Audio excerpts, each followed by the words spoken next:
ओम नमो भगवते वासुदेवाय। ओम कृष्णाय नमः।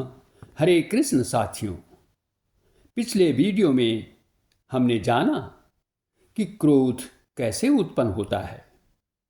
जब हम अपनी कामनाओं को पूरा नहीं कर पाते हैं तो हमें क्रोध आ जाता है। यह क्रोध अंततः हमें कहाँ ले जाता है? आज के श्लोक में हम यह जानेंगे कि यह हमें कैसे पतन की ओर ले जाता है।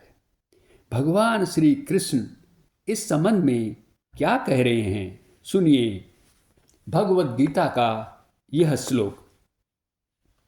क्रोधाद् भवति सम्मोह, सम्मोहात् स्मृति विभ्रमः, स्मृतिभ्रंशाद् बुद्धिनाशो, बुद्धिनाशात् प्रणश्यति।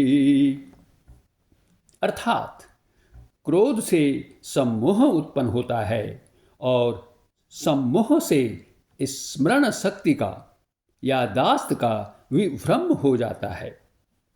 जब स्मरण शक्ति भ्रमित हो जाती है तो बुद्धि नष्ट हो जाती है और बुद्धि का नाश होने पर मनुष्य का पतन हो जाता है। अब हम इस श्लोक की व्याख्या करेंगे। श्लोक में भगवान कह रहे हैं कि बुद्धि से सम्मोह उत्पन्न होता है। सम्मोह क्या है? मोह का अर्थ है मूढ़ता या विवेक का अभाव। जब इसके साथ सम जुड़ जाता है तो सम्मोह बनता है और इसका अर्थ है पूर्ण रूप से मूढ़ या पूर्ण रूप से विवेकहीन हो जाना। साथियों, जब विवेक शक्ति का पूर्ण रूप से अभाव हो जाता है तो मनुष्य को अपने कर्तव्य अकर्तव्य, क्या करना है और क्या नहीं करना है, इसका कोई ध्यान ही नहीं रहता।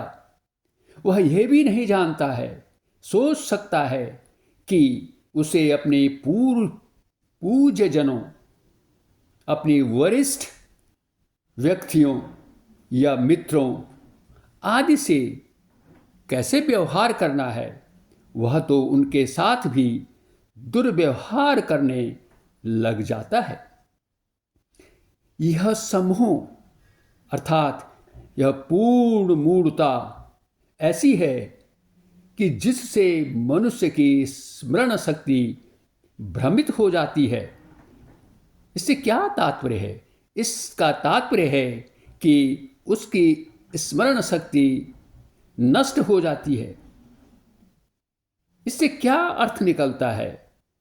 इससे यह अर्थ निकलता है कि उसने जो शास्त्रों से सीखा है, महापुरुषों के सद्विचारों से उसने जो सीख ली थी, उसने जो निश्चय किया था कि उसे ये अमुक कार्य करने हैं और ये अमुक कार्य उसे कभी भी नहीं करने हैं, इसकी उसे कोई याद ही नहीं रहती।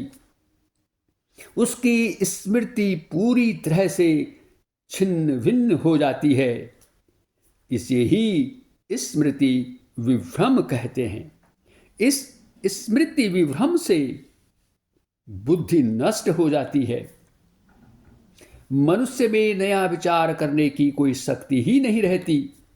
बुद्धि नष्ट होने से मनुष्य अपनी वर्तमान स्थिति से नीचे गिर जाता है, क्योंकि वह तब तक ही मनुष्य है जब तक उसका अंतःकरण क्या करना है क्या नहीं करना है, अर्थात कार्य अकार्य का विवेचन करने में समर्थ रहता है। लेकिन बुद्धि नष्ट हो जाने पर मनुष्य अपने कर्तव्यों को जो उसे करने चाहिए उनका तो त्याग कर देता है और जो कार्य उसे नहीं करने हैं उन्हें करना शुरू कर देता है। उसके व्यवहार में कटुता आ जाती है, कठोरता आ जाती है, हिंसा आ जाती है। ऐसे अनेक दोष उसके व्यवहार में देखे जा सकते हैं। अतः उसका पतन हो जाता है। वह अपनी पहले ही की स्थिति से, अर्थात जो उसकी समय वर्तमान में जो स्थिति है, उससे वह नीचे गिर जाता है। इसका परिणाम यह होता है कि वह मरने के बाद अनेक नीच योनियों में या नरक में जाता है। इसीलिए कहा गया है कि बुद्धि के नाश होने से पतन हो जाता है। अब यहाँ पर हमें देखना होगा कि ये सिलसिला कहाँ से शुरू हुआ था। पिछले जो श्लोक में, पिछले वीडियो में जो हमने जाना है कि जब हम अपनी इंद्रियों के माध्यम से वही चीज़ें बार बार सोचते रहते हैं, उन्हीं का विचार करते रहते हैं, तो उन पदार्थों के प्रति हमारी आसक्ति हो जाती है। और उस आसक्ति से ही अंत में हम क्या है, जब हम उनको पूरा नहीं कर पाते हैं तो हमें क्रोध आ जाता है, और यही क्रोध हमें अंत में हमारा पतन कर देता है। तो अब हमें यह विचार करना है, क्या हम अपना पतन चाहते हैं या हमें अपनी वर्तमान स्थिति से ऊपर उठना है, उच्च अवस्था को प्राप्त करना है।